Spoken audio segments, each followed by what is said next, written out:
Deep in the ocean's shadowy depths, the dwarf sperm whale drifts like a secretive submarine, small but shrouded in mystery. This pint-sized cetacean cruises with a quiet confidence, hiding a bizarre defense mechanism that's less about fighting and more about, well, let's just say it's a real gut punch. It's a creature that's half whale, half squid, but always ready to unleash a murky masterpiece when danger looms. But sometimes the key to survival involves slipping away in a cloud of confusion, like the dwarf sperm whale here in Life, Death, and Taxonomy.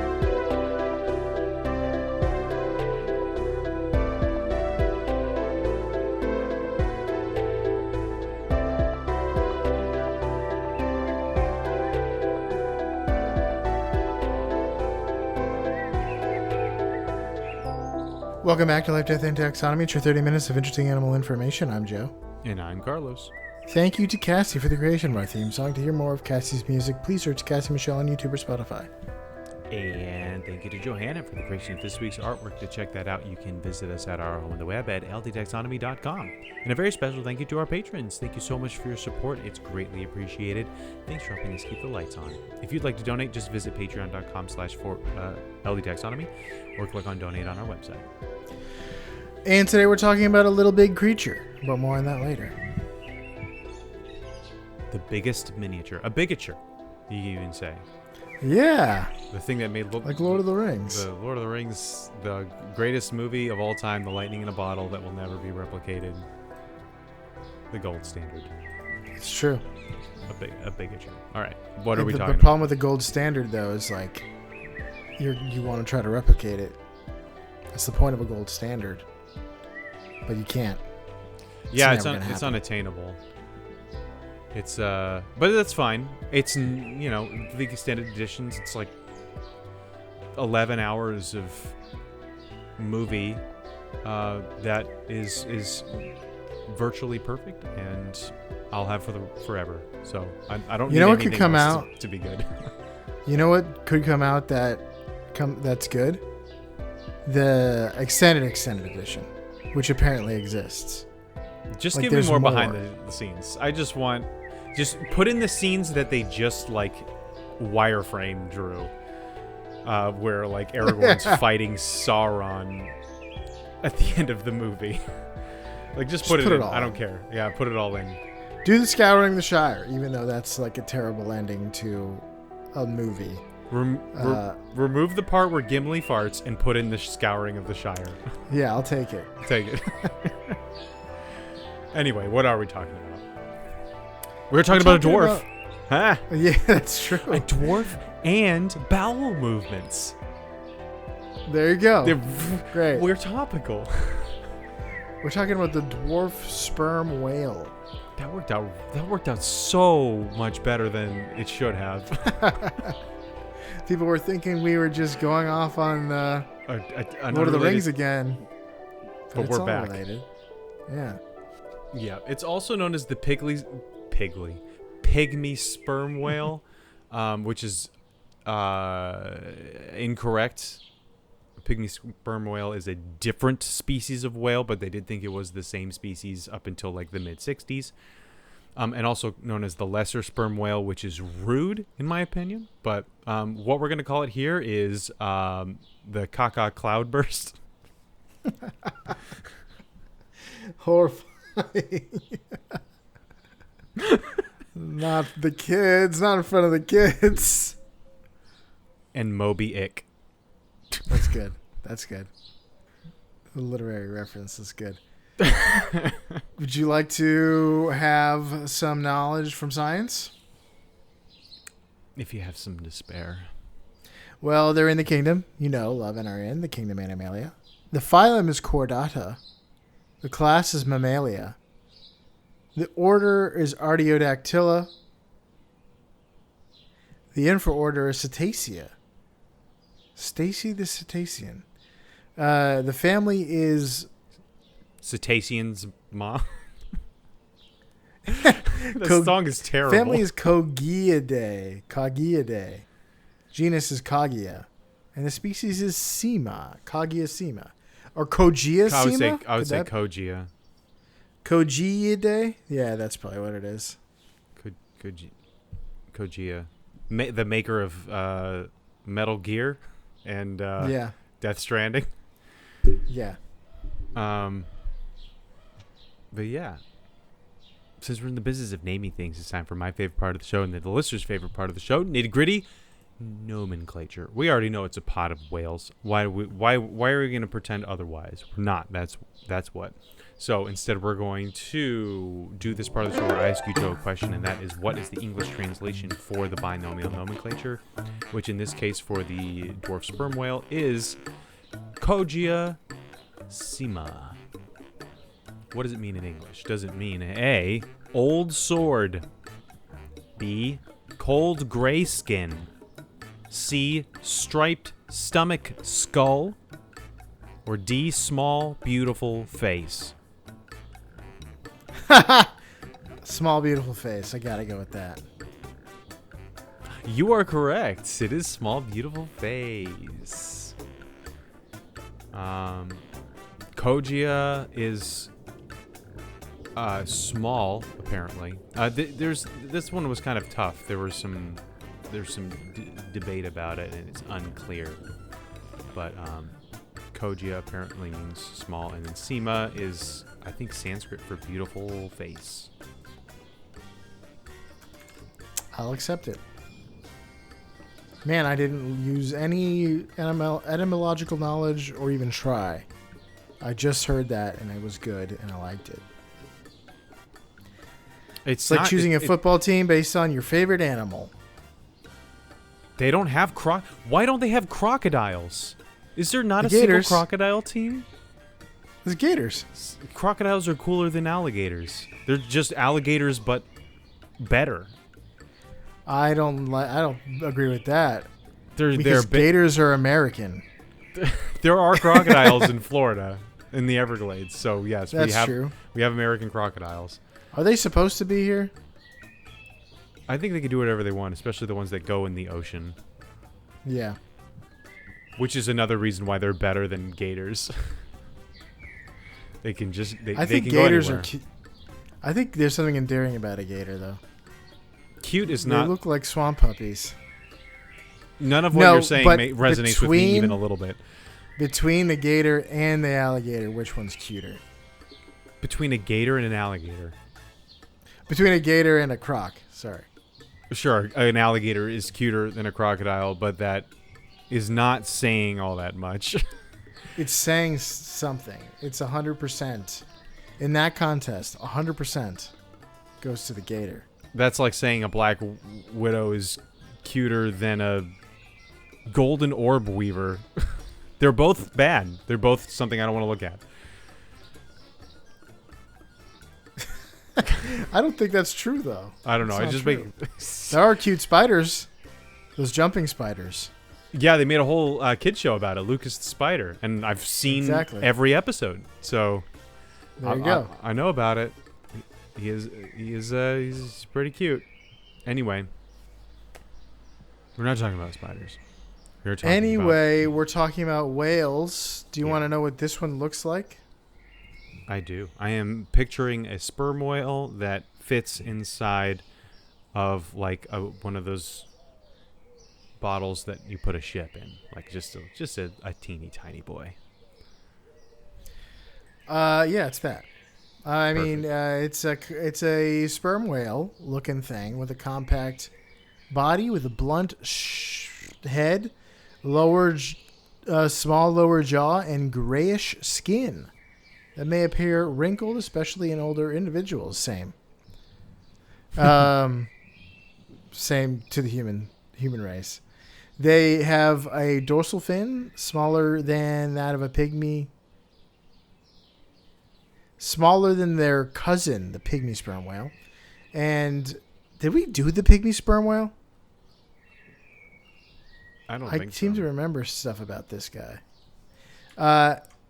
And a distinctive whitish or pinkish false gill marking behind the eye.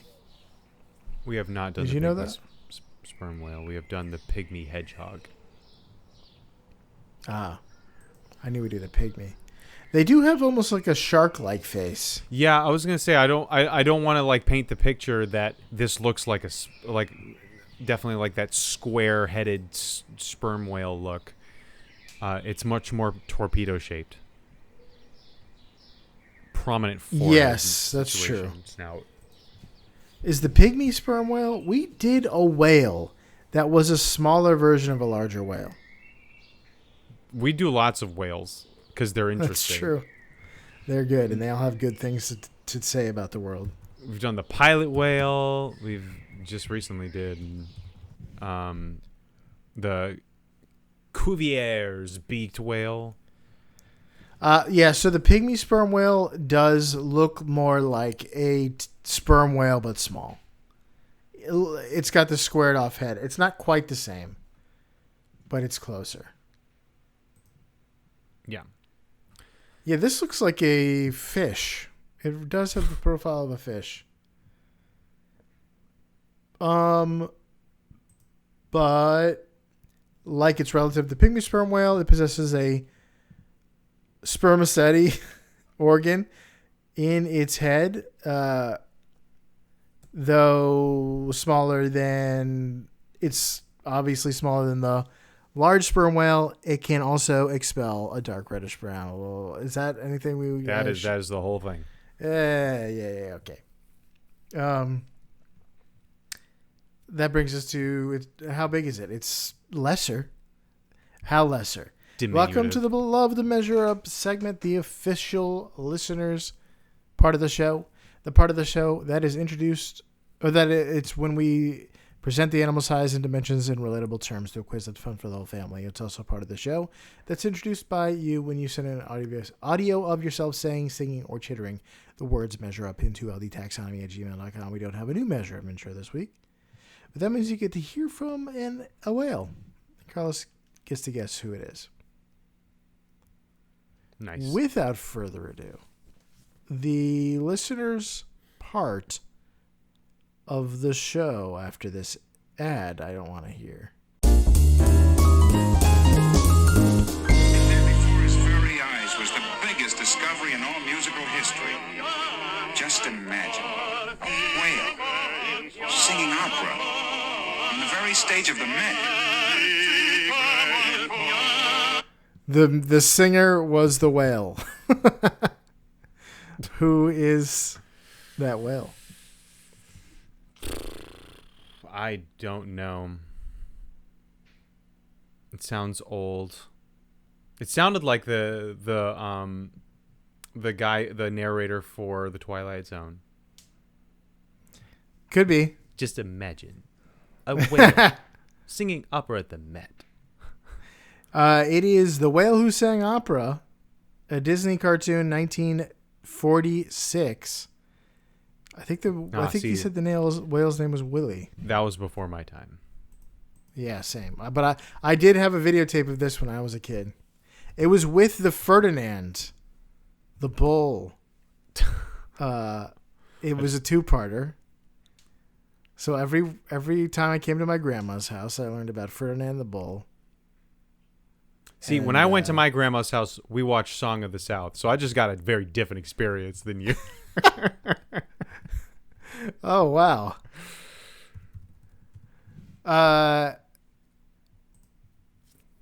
Willie the Operatic Whale. Yeah, okay, that's what his name is. Cool. He sings opera. Let's talk about the length of these guys. They're 89 feet. And by 89, I mean 8.9 feet or 2. That's a big difference. 0.7 meters. How many of these go into these other things? Which is correct? A, 3.5 Pacific manta ray discs go into the length of a dwarf sperm whale. B, 40.5 dwarf sperm whales go into the length of the HMAS Sydney's anchor chain. You're all about Her Majesty's. I feel like Australian. This is like the fourth time you've had me estimate the length of an anchor chain. Hey, it's a different ship, and it's an Australian ship, I think. Do they need longer anchor chains or shorter ones? Well, the water is Probably- pretty deep around Australia. Yeah, but probably this. You got to get to the bottom of the ocean, as we learned last time. It doesn't need to go all the way down to the bottom of the Mariana Trench. Or C, 4.2 green sea turtles go into the length of a dwarf sperm whale. Green sea turtles. Sea turtles. You were doing a 4-foot sea turtle and you're like measuring it out? No, I was doing a 2-foot sea turtle. You said 4 of them. True. 4.2 of them, Yeah. right? That would be about Yeah. 2 feet. A little over 2 feet. That That makes final sense answer? to me. Yeah. The correct answer is 40.5 dwarf sperm whales go into the Sydney's anchor chain. I'm never going to remember how long anchor 360 chains feet. are. 360 feet. The green sea turtle is about 4 feet. Okay. Yeah. Green sea turtles are pretty big. I think I must be. There's one that's tends to be a bit smaller, and that's the one I'm thinking of. Well, the dwarf sperm whale weighs 600 pounds. So if you thought it was a small fry. Ooh, I should have called this 'Cause one it My was 8 600-Pound Life, Yeah. which is a reality show How- I've watched too much of. I think one of the sisters in the 1,000-pound sisters just died. Oh, really? That show does not have a lot of happy endings, unfortunately. She lost all the weight. Or a lot of it. But anyway. 600 pounds. How many of these go into this animal or vice versa? 22 Hawaiian monk seal pups go into the weight of a dwarf sperm whale. B, 2.3 dwarf sperm whales go into the weight of the SS Yongala's anchor. Don't Not do the this chain. to me. The anchor itself. C, 3 giant clams go into the weight of a dwarf sperm whale. Anchors are pretty heavy. They are heavy. They probably have to. They gotta get to the bottom of the ocean. They got to get to the bottom of the ocean. They have to weigh as much as the ship. So otherwise, the ship's just going to pull it along, right? That's how things work. Yep, that's how physics works. That's the fish hook on the end of a line has to be as heavy as You and the pole, yes. But I'm not floating. It has to be heavy as me. The pole. No, that doesn't work because we're not. The fish hook is not trying to stop me and my boat from moving. If it was, then it would have to be that heavy, obviously. But if it was as heavy as a floating thing, when you pulled it up, wouldn't you just sink? Wouldn't you meet in the middle? Yes, if it was that heavy, we would meet in the middle. We would find equilibrium 1,000 feet below the surface. No, because there's also buoyancy to consider. I hadn't thought of buoyancy. Oh, never mind. I'm going with the Hawaiian monk seal because I'd never heard of that before, and I want to know more. Well, the final answer? Yeah. The correct answer is giant clams. 3 giant clams. Ah. But newborn Hawaiian monk seal pup is found in the Pacific waters and weighs about 30 pounds. The Hawaiian monk seal in the Pacific? No way. That sounds cool, though. Like, I don't know. I've never heard of a monk seal. It cloisters. That's you wouldn't know about it. It just stays in monasteries. It's very pious. Have you ever seen And the it picture of it the brews seal? beer. The seal with a eel up its nose. No. There's like a famous photo of a seal. I don't trust There's an any eel photos now. Is it a picture of Seal the singer with an No. eel up his nose? It's not. It's actually technically not up its nose. I think it's biting its nostril, but it looks like he's just snorting straight eel, Yep. That's insufflating. that's an eel. snorting some Elon. But That is a Hawaiian monk seal if you've ever seen that photo. They look nice, these guys. Interesting. They look kindly. Seals tend to do that. They look kindly, but then not be? No, they look kindly and are. They're seals. No, well, leopard seals are quite mean. Yeah, they are. Well, I mean, to penguins. And to people. Like, are they? You. Yeah.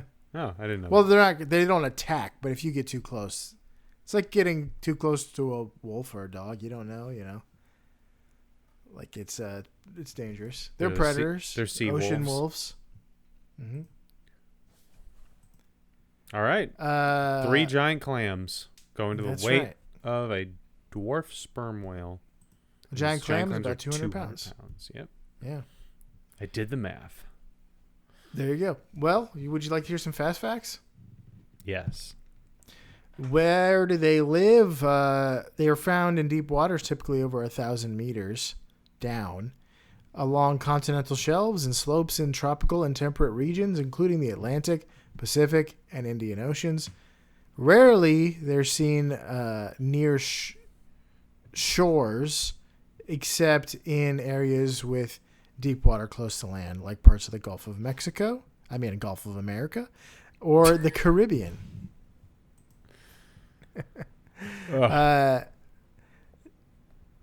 Capable of they're good at deep diving down to 300 meters or 1,000 feet or more. Did I say they're found in waters 1,000 meters deep? I don't know that they are found. They enjoy 1,000 meters down. They do like to dive. Yeah, but they do like to dive. They'll go 300 meters down or 1,000 feet down or more, lasting 10 to 20 minutes. Although they prefer shorter dives. A 20-minute dive is like the Navy SEAL of sperm whales. They feed primarily on deep sea cephalopods, crustaceans, and small fish. They're solitary in their social structure, but they could be found in small groups of 2, sometimes up to 10 individuals. Mother-calf pairs are common, or small pods. They're shy and avoid boats and making friends with boats. So they're very rarely sighted. If you see one, if you've seen one in the wild, consider yourself blessed. #blessed. They produce clicks for echolocation similar to other toothed whales, but less is known about their communication compared to like dolphins and other species. We know a lot about dolphin and communication. We know a lot about humpback whale communication. We don't know much about. We can't speak their language. They're often confused with closely related pygmy sperm whales, but the dwarf sperm whale is slightly smaller. If you said there's a dwarf and there's a pygmy, I would think the pygmy was smaller. I don't know. I think it could go either way. Like I said, up until the 60s, they thought they were the same species. True. So they had to give one the honor of being the dwarf.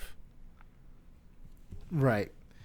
Rarely they are observed at sea due to their preference for deep waters and tendency to avoid vessels, making most of their knowledge from secondhand accounts and stuff like that. Like not secondhand accounts. We interviewed an orca and tell us all about the pygmy sperm whales it's met in its travels. Scientist interviewed a fisherman or something like that.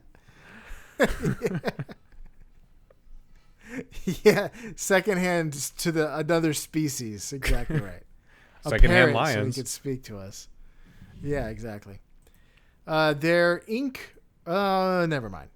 That's it. There's nothing about that, and there's nothing else interesting unless you have something. I do. I'm naming this major fact after the what you might say is Pixar's last good movie, Inside Out. Inside Out 1. Yeah, it's okay. I don't know if Coco came out after that, in which case Coco would be the last one, maybe. Coco's very good.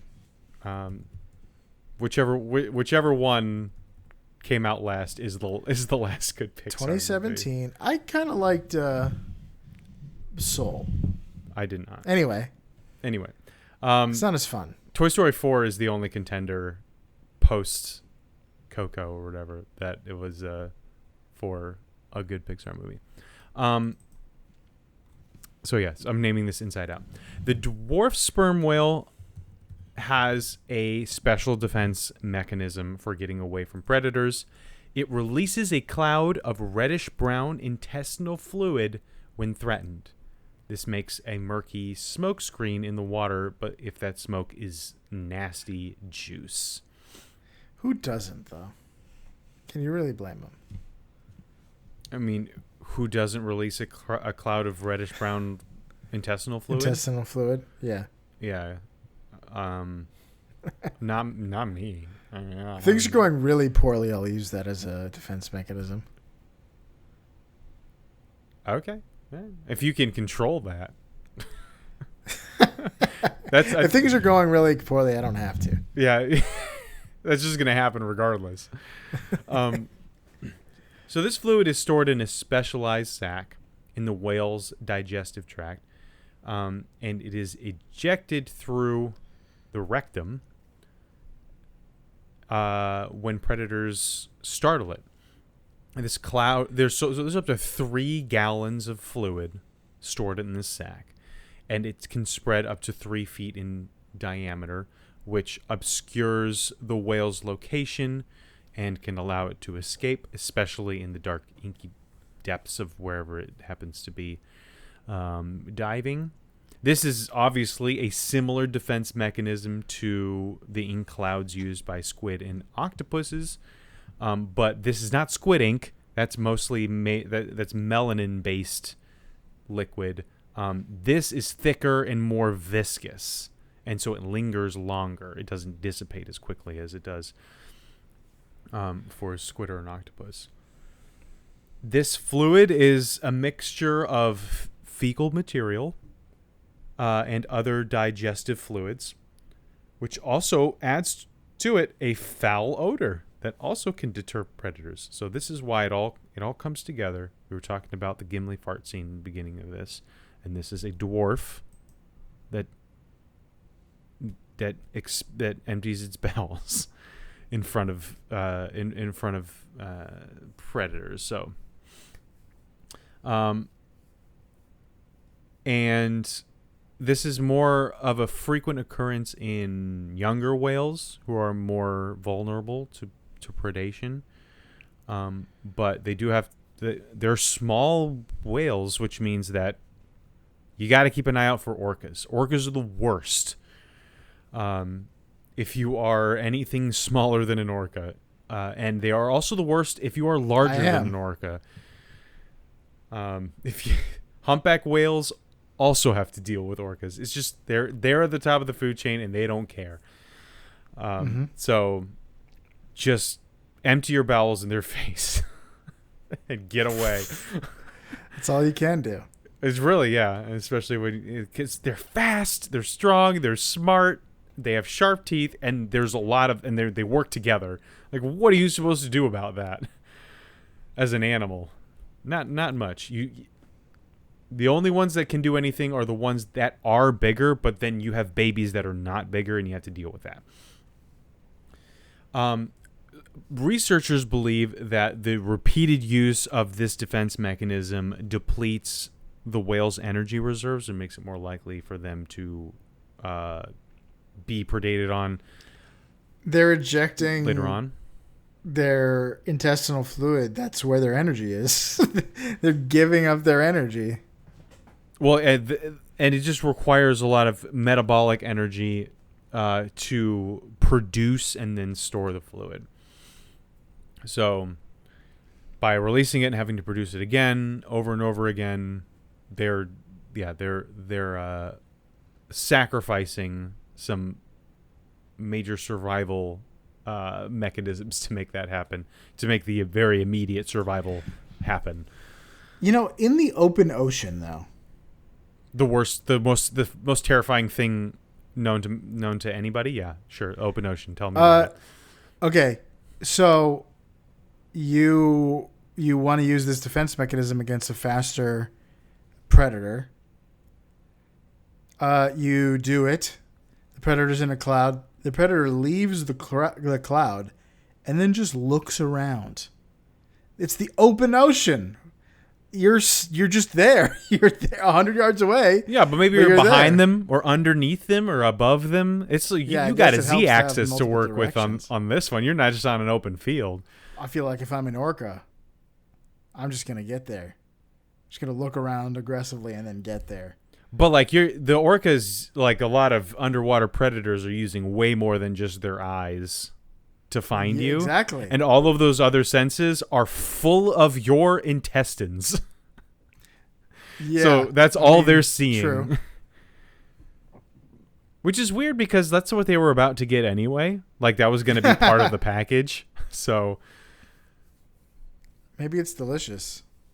Maybe it's like if I was going after a jelly donut and it ejected its jelly at me. Would you be like, oh, no, I don't want the jelly donut anymore? Down the donut. I was about to eat a donut anyway. I wasn't planning to run. Did you get the best part? Yeah.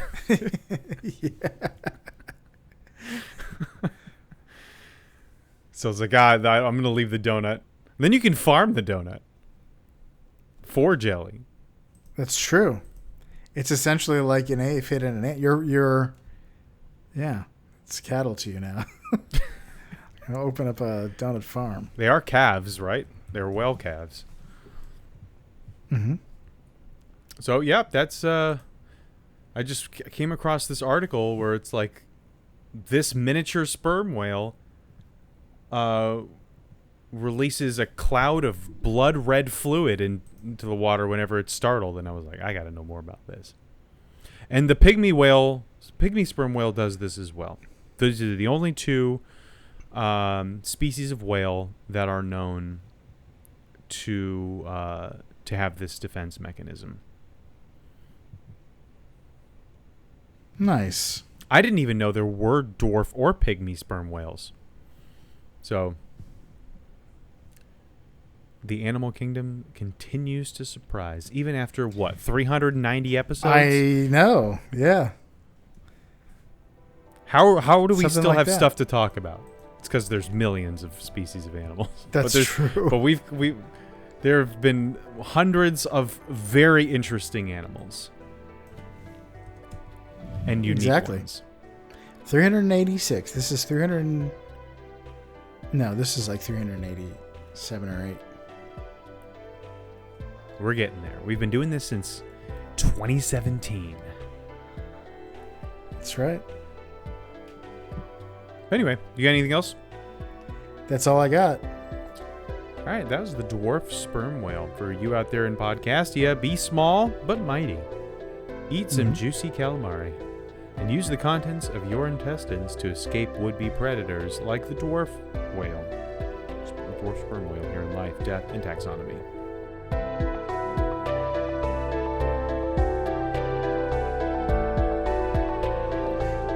Hey Taxonomy Titans, I just want to remind you that we have a Patreon that you can find by going to ldtaxonomy.com/donate. All of our episodes are uploaded there. Sign up for free to engage with us, leave episode suggestions, or chat with other animal enthusiasts. If you find it in your heart to donate, it will help us cover some costs and continue to make the show. Plus, we'll thank you every week. Most importantly, thank you all for listening.